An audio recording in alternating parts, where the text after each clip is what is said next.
네, 안녕하세요. 플랫폼 기업 데이블의 B2B 성장기라는 주제로 발표를 맡은 이채현입니다. 사실 이 소제목이 제가 여러분 좀 자극적인 제목으로 지었는데 그래서 좀 흥행에 성공을 하지 않았나. 그래서 좀 많은 분들이 와주신 것 같고 최대한 여러분들에게 많은 정보를 전달할 수 있도록 준비를 했으니 잘 들어봐 주시기 바랍니다. 우선 제 소개를 드리면 저는 이채현이고요. 포항공대 컴퓨터공학과를 졸업을 했고 좀 특이하게 석사 때 햅틱스라는 촉각에 관련된 연구를 진행을 했습니다. 좀 특이한 이력은 나사에서 인턴을 한 경험이 있고요. 그리고 LG U+에서 일을 했었고 네이버 검색개발센터에서 이제 개발자로 일을 했었고 그리고 SK플래닛에서도 추천 관련된 연구를 진행을 했었고요. 레코픽이라는 이제 사내 추천 플랫폼으로 사내 벤처를 진행을 하다가 이제 데이블이라는 회사를 공동 창업해서 지금은 대표를 맡고 있습니다. 여러분 이력을 보시면 아시겠지만 저는 사실 세일즈 전문가는 아니에요. 그래서 개발자 출신인데 당연히 초반에는 이제 사람이 모자랐기 때문에 저도 열심히 영업을 다녔고 최근의 경험들은 대부분 이제 다른 팀들이 했던 경험을 제가 간접 경험한 건데 이제 그런 걸 좀 많이 공유를 드릴 수 있을 것 같고 꼭 말씀을 드리고 싶은 건 사실 여기서 제가 말씀드리는 게 정답은 아니라는 거 저희가 먼저 경험했던 거를 그냥 공유 드리는 그런 자리로 좀 생각을 해주셨으면 좋겠습니다. 저희 회사 소개를 드리면 사실 아마 데이블이라는 회사는 잘 모르실 거예요, 다들. 근데 이미 데이블 플랫폼 프로덕트는 이미 사용을 웬만큼 다 하고 계세요. 왜냐하면 뭐 조선일보나 중앙일보에 가시면 기사 상세 페이지 하단에 당신이 좋아할 만한 기사라는 영역이 있고요. 이 영역에서 독자 여러분들의 관심사를 저희가 자동으로 추적하고 분석을 해서 실시간으로 그에 맞춤형 추천 기사를 제공해 드리는 플랫폼을 운영을 하고 있습니다. 그래서 여기 이제 언론사 쪽에 기사를 추천하는 부분이 이제 데이블 뉴스라고 불리는 프로덕트고요. 그리고 이제 광고 컨텐츠를 함께 추천을 하고 있는데 그런 부분을 자연스러운 광고라고 해서 네이티브 애드라고 부르고 있습니다. 국내에서는 저희가 뭐 조선일보, 중앙일보, 뭐 한겨레, 오마이뉴스, 뭐 MBC, SBS, JTBC, 연합뉴스 TV 등등등 해서 그 국내외 한 1,000개 넘는 언론사의 서비스를 제공을 하고 있는 그런 플랫폼 회사입니다. 회사 소개는 여기까지 하고 오늘 제가 말씀드릴 주제는 다음과 같고요. 일단 처음에는 저희가 이제 시간 순서대로 비즈니스의 시작, 어떤 이슈들이 있었고 그리고 어떻게 시장 확장을 해 나갔는지 마지막으로 아마 대부분의 분들이 느끼실 그 B2B 비즈니스의 어려운 점에 대해서 소개를 드리고 마치도록 하겠습니다. 첫 번째는 비즈니스의 시작입니다. 다들 많이 물어보시는 게 첫 번째 고객은 어떻게 모셔왔냐 이런 부분인데 사실 저희가 창업을 처음 했을 때 아이템은 이게 아니었어요. 옴니 채널 개인화 플랫폼이라고 해서 온라인과 오프라인 로그를 모아서 그 사람이 좋아할 것 같은 상품이나 뭐 어떤 아이템을 제공을 하겠다, 추천을 하겠다라는 그런 원대한 꿈을 품고 창업을 했었는데 이제 이런 플랫폼을 만들려고 하다 보니 데이터가 필요했고 근데 또 데이터를 수집을 하려면 플랫폼이 있어야 되는 이제 이게 닭이 먼저냐 달걀이 먼저냐 이런 상황에 좀 처해 있은 좀 난감한 상황이었는데 그때 마침 우연치 않은 기회에 저희와 이미 약간 교류가 있었던 모 언론사 저에겐 굉장히 소중한 첫 번째 고객사분인데 모 언론사분께서 우리는 이제 개편을 앞두고 있는데 이번에 개편을 하면서 요 영역에 개인화 기사 추천을 한번 넣어보고 싶다라고 연락을 주셨습니다. 그래서 그러면 저희가 그 부분은 잘해드릴 수 있는데요라고 해서 저희가 사실 우연치 않게 만들어진 첫 번째 고객사 때문에 만든 게 이제 데이블 뉴스라는 플랫폼이었고 플랫폼이었습니다. 그래서 그 사실 첫 번째 고객사는 뭐 그렇게까지 대단한 그런 게 아니고요. 그냥 약간 흐름과 운이 잘 맞았다. 근데 이왕 그럼 만들었으니까 한번 팔아보자라는 생각을 했고요. 그래서 처음에 뭐 모든 언론사 그 뭐 이메일이나 뭐 전화번호나 홈페이지나 아니면 그 기존에 만났던 막 명함들을 다 뒤져서 콜드콜, 콜드메일 한 1,000통 넘게 보냈던 것 같습니다. 이제 그렇게 보내면 대부분 스팸이나 뭐 이런 데로 들어가 버리고 혹시 담당자한테 제대로 연결이 안 되고 하고 그런데 한 답장이 오는 비율이 한 5% 정도 됐던 것 같아요. 그래서 50건 정도 답장이 오면 저희가 다시 열심히 푸시백을 해서 메일 보내면 미팅까지 성사되는 비율은 거기서 또 한 절반 그리고 또 미팅 가서 이제 열심히 저희가 어떤 거 합니다 이렇게 설명을 드리고 또 만나면 실제로 적용되는 데 또 한 절반 적용하고 나셔서 이제 열심히 써보시고 실제 계약까지 이어지는 건 또 절반 한 5건 그래서 여러분들도 이런 이제 퍼널 형식이 팍팍 줄어요. 단계를 지나면 지날수록. 그래서 B2B 영업을 하시면서 너무 이렇게 좌절하지 마시고 저희 데이터를 보시면서도 저희도 사실 뭐 잘 됐다면 잘 된 상태인데 이 정도였으니까 너무 이렇게 좌절하지 마시라는 말씀을 드리고 싶었고요. 이 과정에서 저희가 좀 알게 된 점은 생각보다 저희가 처음 미팅을 갔을 때 저희에 대해서 이미 알고 계신 분들이 굉장히 많았어요. 저희를 이미 쓰고 있는 고객사한테 전화를 물어서 얘네가 어떤 백그라운드를 가지고 있고 어떤 서비스를 제공하고 심지어 얘네 잘하냐 이런 것까지 미리 다 체크를 하고 계신 분들이 많아서 좀 놀랐는데 여러분들도 고객사를 만나실 때 네, 고객사분들이 이미 기존 비슷한 그룹이라면 우리에 대해서 알고 있을 가능성이 크다라는 걸 좀 알고 계셨으면 좋겠고요. 그리고 서비스를 위한 통보인데 사실 아웃바운드 영업은 또 한계가 있고 이제 인바운드 영업이 좀 늘어나야 되는데 저희 같은 경우 이제 추천을 제공하는 그 위젯이라고 부르는 영역 우측 상단에 보면 저희 로고가 붙어 있어요. 이건 이렇게 언론사랑 계속 투닥투닥 했던 부분인데 처음에는 파워드 바이 데이블 이렇게 큼지막하게 들어가고요. 이제 좀 까이고 나서 바이 데이블 그것도 크다 그래서 바이 부엉이 로고만 들어간 경우도 있어요. 그래서 이렇게 다양하게 들어가서 클릭을 하면 이제 저희 홈페이지로 연결이 돼서 뭐 저희한테 이제 문의를 할 수 있는 그런 게 됐는데 이걸 통해서 들어온 인바운드 고객사도 꽤 많았고요. 인바운드 광고주도 꽤 많았어요. 그리고 요게 이제 붙어 있다 보면 사실 B2B는 잘 모르잖아요. 근데 요게 붙어 있으면 이게 데이블이라는 데를 쓰는 데가 이렇게 많이 늘어나구나. 이런 것 때문에 저희가 또 영업에 도움을 받은 부분도 있고요. 그래서 고객과의 접점을 늘리는데 좀 신경을 쓰셔라라는 말씀을 드립니다. 그래서 처음에 보면 사실 초반에는 아무것도 없잖아요. 고객사를 설득을 할 때 데이터가 없다 보니까 처음에는 정성평가가 줄을 이룰 수밖에 없어요. 그래서 저희도 초반 고객사분들한테 최근에 가서 이렇게 다시 물어보면 저희를 왜 쓰셨어요? 이렇게 물어보니까 뭐 대표가 잘생겨서 이런 얘기는 안 하시고요. 사기칠 것 같지 않아서 정말 왜 그렇게 판단하셨는지 모르겠는데 아무래도 뭐 돈과 이런 게 때문에 뭐 돈 가지고 장난칠 것 같지 않아서 사기칠 것 같지 않아서 그리고 개발자 출신 대표가 와서 다 된다고 얘기하는 게 아니고 안 되는 거 안 된다고 얘기하고 되는 거 된다고 얘기를 한다 이런 부분이 좀 신뢰가 갔다라고 말씀을 하시더라고요. 그래서 이런 정성평가가 초반에는 줄을 잃을 수밖에 없고 근데 초반에는 정성평가가 하더라도 시간이 지나고 고객사가 늘어날수록 여러분은 정량평가를 들이대셔야 돼요. 그래서 어떤 우리를 사용을 하시면 고객사분들의 수치가 어떻게 늘어납니다라는 걸 말씀을 드려야 이제 영업이 좀 더 쉬워지고 가능해집니다. 네, 여기서 중요한 점이 정량평가의 지표인데요. 정량평가의 지표를 좀 서로 합의할 수 있는, 서로 이해할 수 있는 지표로 잡아야 나중에 트러블이 없습니다. 저희의 예를 들어보면 저희는 처음에 CTR이라고 해서 클릭률, 그러니까 100번 노출했을 때 원래 인기 뉴스를 틀었을 때 한 2번 정도 클릭이 일어나는데 저희를 넣으시면 CTR이 4%, 2배 증가합니다. 이렇게 설명을 드렸는데 언론사분들은 이 CTR이라는 지표를 평소에 자주 접하던 지표가 아니에요. 그러다 보니까 좀 우리는 되게 잘했다고 하는데 그분들은 이게 뭐야? 약간 이런 느낌이었고요. 그래서 이제 좀 합의를 한 지표가 인당 페이지 뷰. 원래 기사를 사람들이 하나 보고 나가는 비율이 굉장히 높았는데 저희를 통해서 2개를 보고 나가는 사용자 비율이 이만큼 늘었습니다라고 이제 지표가 합의가 되고 나서 이제 저희가 이제 20% 증가했습니다, 30% 증가했습니다라는 거를 고객사분들도 인정을 해주시기 시작했습니다. 그래서 이 지표에 대한 합의가 안 되면 서로 약간 다른 걸 가지고 다른 소리를 할 수 있기 때문에 지표에 대한 합의를 먼저 하셔야 된다라는 말씀을 드리겠습니다. 그다음 많이 궁금해하시는 돈을 어떻게 벌었나? 저희는 사실 처음에 이 프로덕트가 정말 막 각 잡고 만든 플랫폼이 아니다 보니까 과금에 대해서도 크게 고민을 했던 건 아니고요. 우리가 서버비를 쓰는 것만큼 언론사한테 청구를 하자, 고객사에게 청구를 하자라는 모드였고 그러면 우리 서버비에 가장 큰 영향을 미치는 게 한 가지 요소가 뭐지? 라고 해보니 언론사, 그러니까 고객사 웹페이지의 인당 방문자 수에 따라서 뭐월 200만 원, 월 400만 원, 월 800만 원 이렇게 과금을 했었고요. 실제로 이렇게 영업을 잘 하고 있던 차에 글로벌 1등 고객사가 한국에 진출을 하게 됩니다. 얘네는 보면 저희랑 비슷해요. 보시면 차이가 있다면 저희는 당신이 좋아할 만한 기사, 이쪽은 You may also like 이런 차이. 근데 좀 더 크게 차이가 있었던 게 뭐냐면 안 나오네. 기사 추천 사이에 중간에 광고 컨텐츠가 하나 껴 있습니다. 그래서 보면 advertisement by 블라블라블라. 그래서 광고주의 컨텐츠가 있고 사용자의 광고주 컨텐츠 클릭을 하면 광고주가 돈을 내게 되고요. 여기서 발생한 수익을 플랫폼 제공사와 언론사가 수익 쉐어를 하는 그런 모델이었습니다. 물론 추천 품질이나 뭐 다른 여타 서비스들이 저희가 더 뛰어나다고 생각을 했지만 그 고객사 담당자분들이 보시기에 저희는 추천 서비스를 쓰는데 돈을 내라고 하고 경쟁사는 추천 서비스를 쓰고 심지어 돈을 준다고 하니까 BM으로서 저희가 경쟁이 안 되는 모습이 되어버린 거예요. 그런 문제가 발생을 했고 그래서 저희가 고민을 했죠. 사업을 접을까? 이 사업은 안 되는 사업인가? 왜냐하면 BM이 경쟁이 안 되니까. 아니면 한번 경쟁을 해볼까? 이렇게 분석을 시작을 해보니 추천 품질은 확실히 저희가 앞설 수 있을 것 같아요. 충분히 저희가 이렇게 뜯어보니까 충분히 이길 수 있을 것 같다.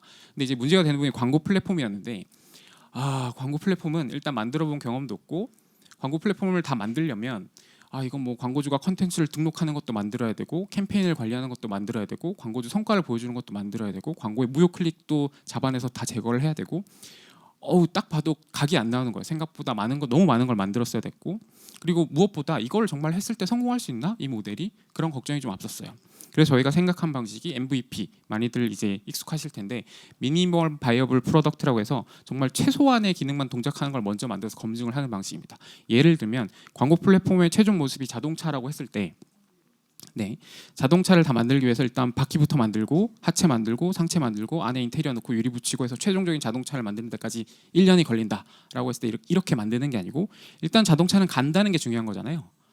그러니까 일단 스케이트보드를 먼저 만들자. 그래서 만들어 잘 되면 이제 그 킥보드로 좀 업그레이드를 시키고, 그것도 잘 되면 이제 자동차, 그다음 그 오토바이, 그다음에 최종적으로 자동차로 가자. 그래서 저희도 제일 처음에 광고 플랫폼을 만들었을 때 다 만든 게 아니고요. 정말 기본적이고 필수적인 걸 만들었어요.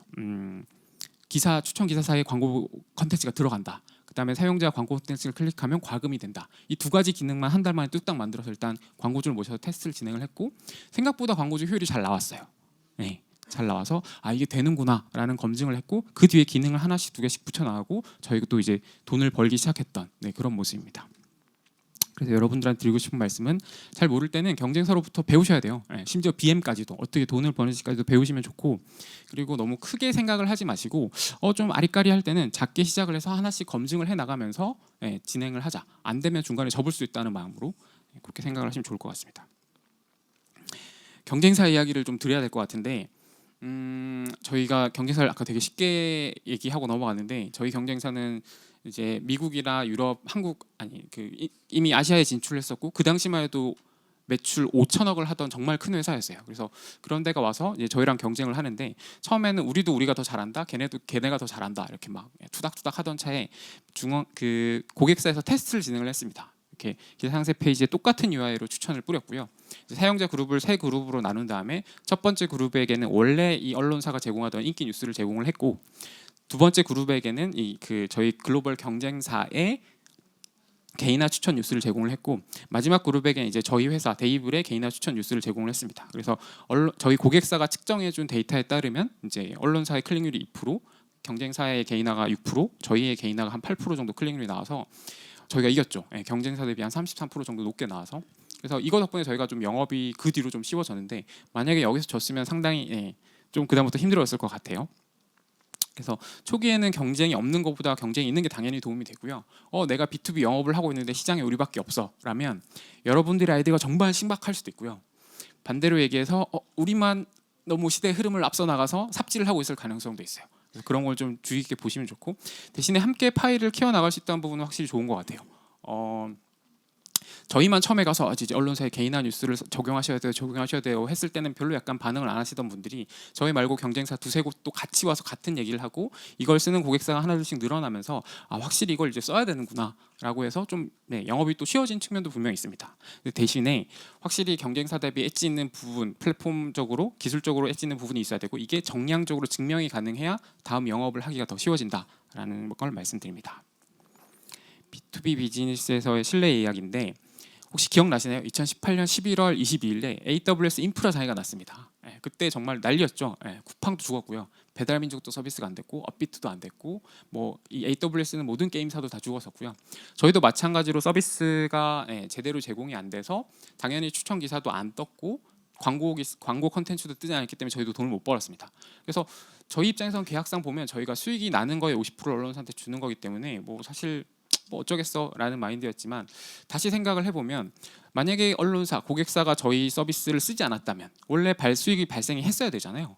그렇죠? 그래서 저희가 비록 저희는 수익을 못 벌었지만 저희 고객사의 그 4주 동안의 평균 매출을 기준으로 보상을 했습니다. 그래서 이런 식으로 여러분들이 사업을 진행을 하시다 보면 고객사가 크게 티가 나지 않는 범위에서 여러분들의 수익을 늘릴 수 있는 방법이 조금씩 그런 결정을 하셔야 되는 때가 있을 거예요. 이걸 굳이 또 설명을 해서 해야 되나? 근데 그런 그 작은 수익에 좀 연연해하지 마시고 고객사의 신뢰를 가지는 방향으로 좀 장기적인 의사결정을 하시면 나중에 결국 그게 돌아오더라라는 말씀을 드립니다.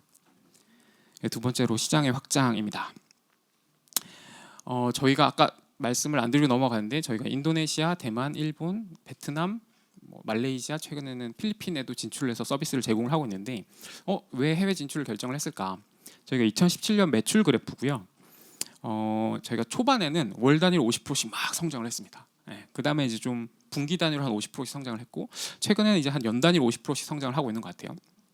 근데 저희가 그 당시에 생각을 했을 때 한국에서 우리가 요 시장, 요 플랫폼, 요 사업으로 과연 얼마나 성장을 할 수 있을까? 물론 언론사 말고도 블로그나 커뮤니티나 앱이나 이렇게 진출을 해서 계속 영역을 넓혀 나갈 수 있겠지만 그 당시에 생각하기로 한 3, 4년이 지나면 우리는 스타트업인데 성장을 해야 되지만 성장이 꺾일 것 같다. 네, 그런 생각을 했습니다.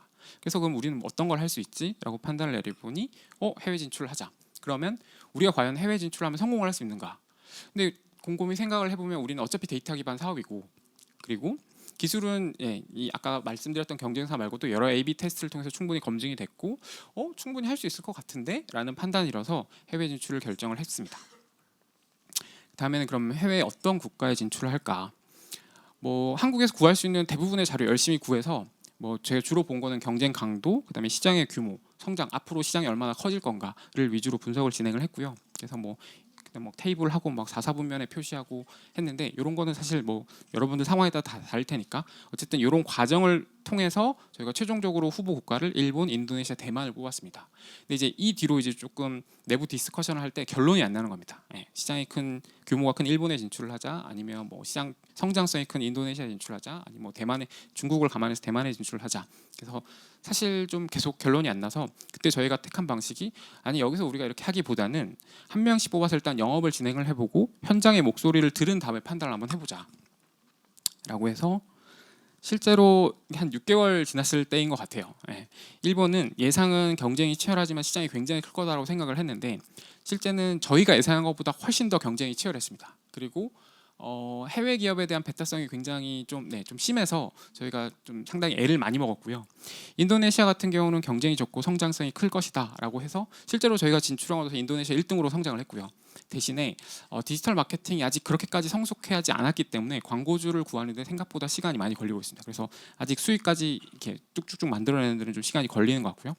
반면에 대만 같은 경우는 시장이 굉장히 성숙했지만 시장이 그렇게 크지 않을 것이다라고 예상을 했는데 지금 저희가 대만에서만 월 매출 한 3억이 발생을 하고 있고 매월 40%씩 성장하는 정말 효자 같은 시장이 됐습니다.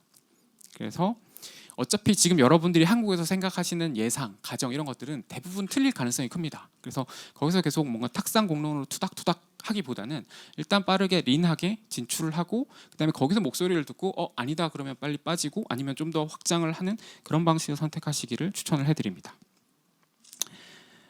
네, 그러면 현지 인력은 어떻게 채용을 했나를 보면 저희는 뭐 링크드인, 엔젤리스트, 워커블이라는 솔루션을 통해서 이렇게 광고를 진행을 했고 생각보다 인도네시아나 이런 데서는 링크드인의 광고를 집행을 하면 꽤 많은 퀄리티 있는 분들이 지원을 많이 하십니다. 그래서 이제 스카이프나 이런 걸 통해서 면접을 진행을 했고요. 면접을 통과하신 분들 한국으로 모셔와서 OJT를 진행을 하고 그다음에 이제 현지에 모셔서 실제 이제 영업을 합니다. 그래서 초반에 한 분이실 때는 그냥 재택근무로 진행을 했고요. 그래서 뭐 비용이 크게 들진 않았고 이제 2명 이상이 되면 이제 공유 오피스를 빌려서 사업을 진행을 했습니다.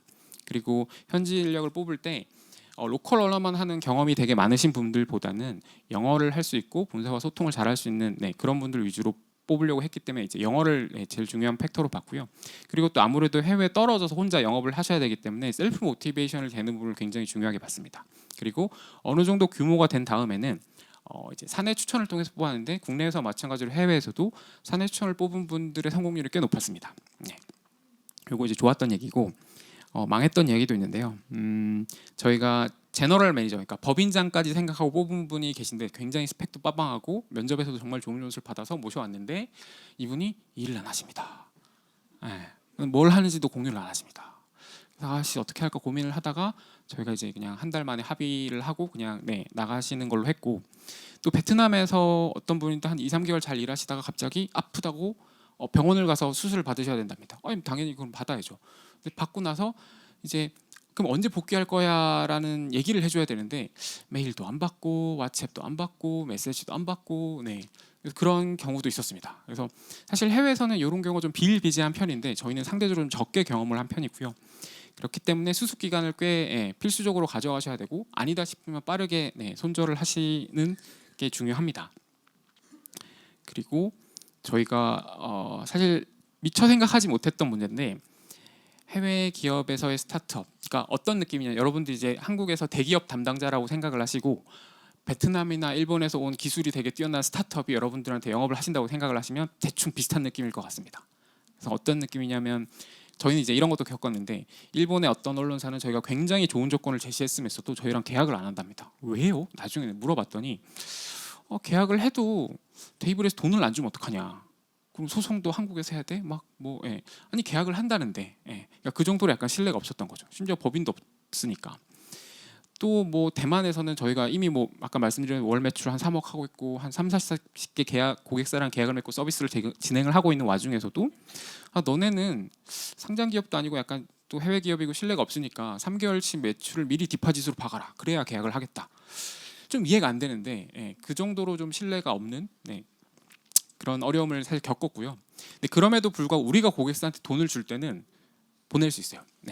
보낼 수 있는데 고객사가 우리한테 돈을 줄 때는 뭐 여러 가지 세금 문제도 그 부가가치세는 어떻게 체크를 해야 되고 뭐 환전 이슈도 있고 수수료 이슈도 있고 그 현지의 법인이었고 그 계좌가 없으면 열심히 영업을 해도 또 쓸데없는 허들이 하나 더 생기는 거거든요. 그래서 여러분들이 돈을 받을 시점에는 현지 법인이 필요하고 현지 계좌가 필요하게 됩니다. 그래서 그때쯤에 반대로 반대로 얘기하면 그때쯤에 현지 법인을 설립하는 것이 좋을 것 같다라는 말씀을 드립니다. 그리고 B2B 비즈니스에서 어려운 점, 사실 애로사항인데 많은 분들이 또 이런 거 물어봐 주셨어요. 우리는 SI가 아니고 플랫폼 기업이 되고 싶은데 어떻게 해야 되느냐?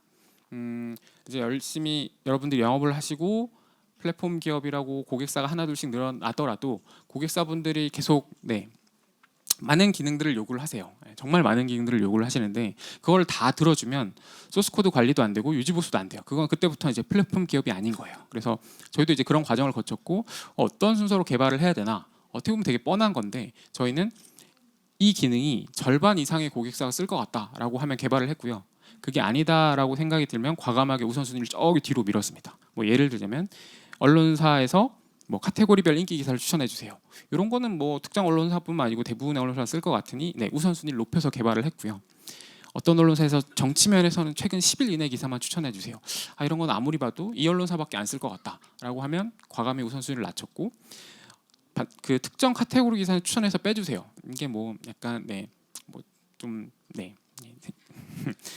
특정 좀 선정적인 기사들이 주로 뜨는 카테고리가 있어요. 그래서 그런 카테고리도 좀 민망하니 좀 추천해서 제외를 해달라 이런 건데 처음엔 그런 건 뭐가 필요했냐 그래서 개발을 안 했는데 이제 여러 언론사를 이렇게 만나서 물어보니까 다들 그런 거예요. 그래서 그거를 저희가 또 다시 우선순위를 처음엔 아니었는데 우선순위를 바꿔서 개발한 그런 경험이 있습니다.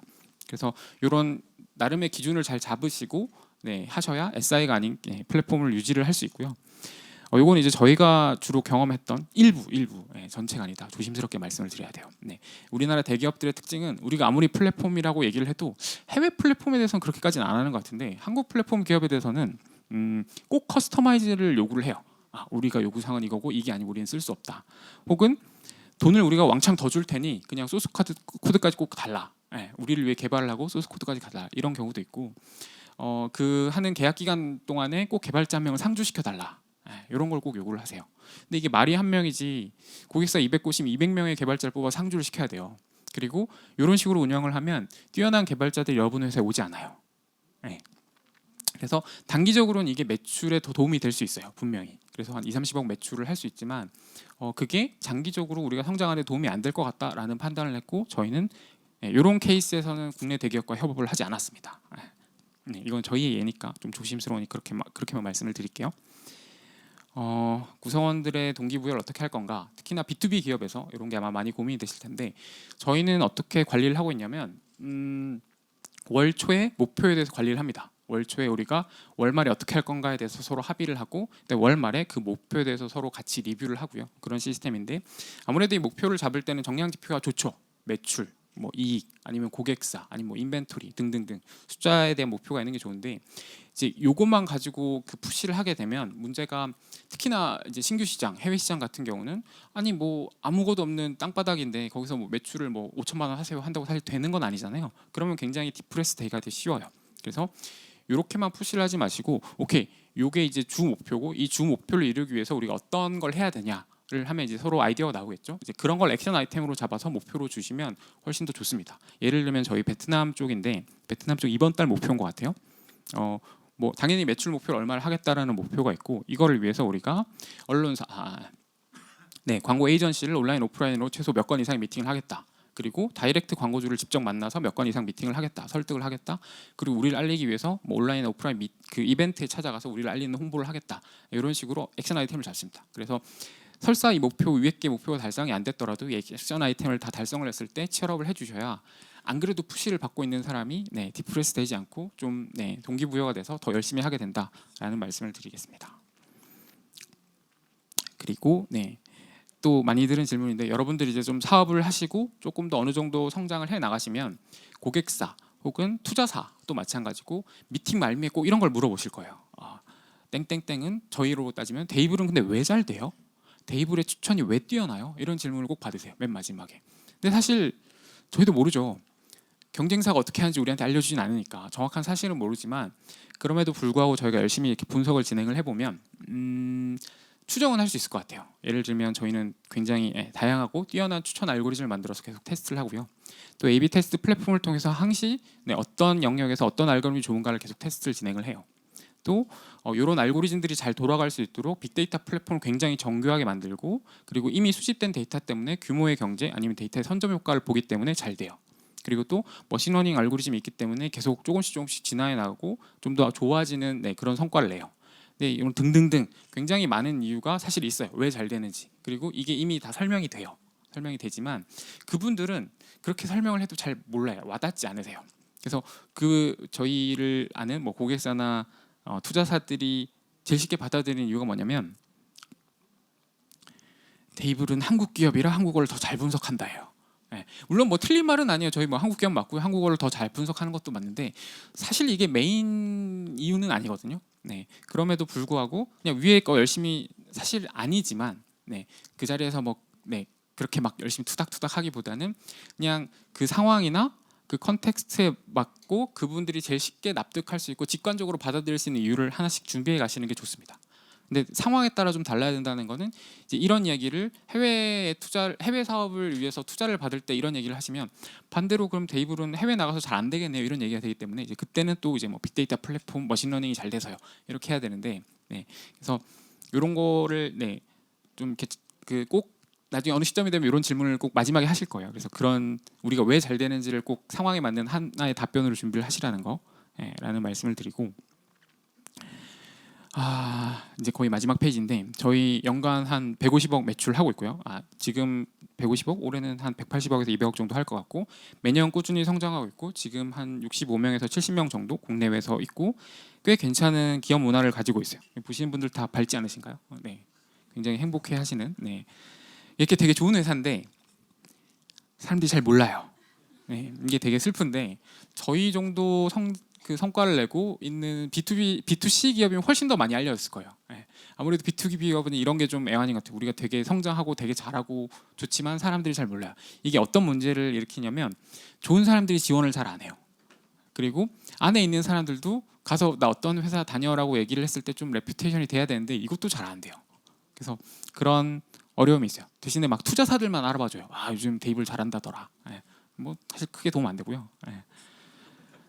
그래서 사람들이 잘 모른다는 문제가 있어서 저희가 택한 방식은 블로그를 만들었어요. 블로그를 만들어서 막 정말 잡다하게 되게 많이 올렸어요. 뭐 우리 회사의 문화 아니면 뭐 이벤트, 행사 이런 거 할 때도 올리고 사람들 인터뷰도 조금씩 막 올리고 그래서 뭐 블로그 데이블.io 가시면 정말 뭐 여기 어디냐 데이블 라이프 이런 데 가시면 그런 얘기들이 되게 많아요. 근데 처음에 저도 약간 긴가민가해서 이게 정말 도움이 되냐. 근데 제가 면접 볼 때 이걸 깨달았어요. 면접을 보면서 이제 근데 데이블에 왜 지원하셨어요라고 물어봤는데 데이블 블로그를 보니까 되게 분위기가 좋아 보여서요. 그리고 이제 좀 커지고 나서는 이제 겹치는 사람들이 많을 거 아니에요. 그래서 그 사람들한테 이렇게 물어보니 뭐 블로그 분위기랑 크게 다르지 않아. 그것 때문에 뭐 그것만으로 지원한 건 아니겠지만 어쨌든 찾아보고 그런 데서 좀 힌트를 얻어서 과감히 지원을 했다라고 말씀을 하셔서 이게 확실히 도움이 되는구나라는 걸 깨달았어요. 그래서 일단 첫 번째는 좋은 문화와 좋은 분위기를 만들어야 되고요. 그리고 그 만든 좋은 문화를 블로그나 혹은 뭐 페이스북 이런 걸 통해서 열심히 알리시라는 거 꼭 말씀을 드리고 싶었습니다. 좀 시간이 될까 했는데 칼같이 맞췄습니다. 정리를 해보면 초기 고객사들은 당연히 뭐 첫 번째 고객 수는 뭐 저는 좀 흐름에 맞고 우연찮게 구했지만 수많은 콜드콘과 결국은 뭐 어떤 정성평가, 정량평가를 위해서 정량평가를 통해서 증명을 해야 얻을 수 있다. 그리고 경쟁사가 등장했을 때 너무 이렇게 쫄지 말고 그게 오히려 위기일 수 있고 그게 더 맞는 거예요. 경쟁사가 없으면 시장에서 우리만 삽질하고 있을 가능성이 크기 때문에 받아들이고 경쟁사를 벤치마킹할 부분 벤치마킹하고 빠르게 BM을 변경해서 성장을 해보자. 그리고 단기적인 우리의 이득보다는 고객의 신뢰를 얻기 위해서 분명히 노력을 하셔야 된다라는 말씀을 드리고 한국에서 충분히 여러분들이 성장할 수 없다라는 열심히 계산기를 두드려 보시고 판단이 들면 우리가 해외에서 할 수 있겠다라는 그런 걸 한번 타진을 해보시고 된다 싶으면 작게 빠르게 진출을 해보시고 판단을 하셔라라는 말씀을 드립니다. 마지막으로 플랫폼, SI가 아닌 플랫폼이 되기 위해서는 우선순위를 잘 정하셔서 개발 순위나 이런 걸 정하시고 하지 말아야 될 거, 하지 말아야 될 걸 잘 구별해서 하셔야 성장을 하실 수 있다라는 말씀을 드립니다. 이것으로 발표를 마치도록 하겠습니다.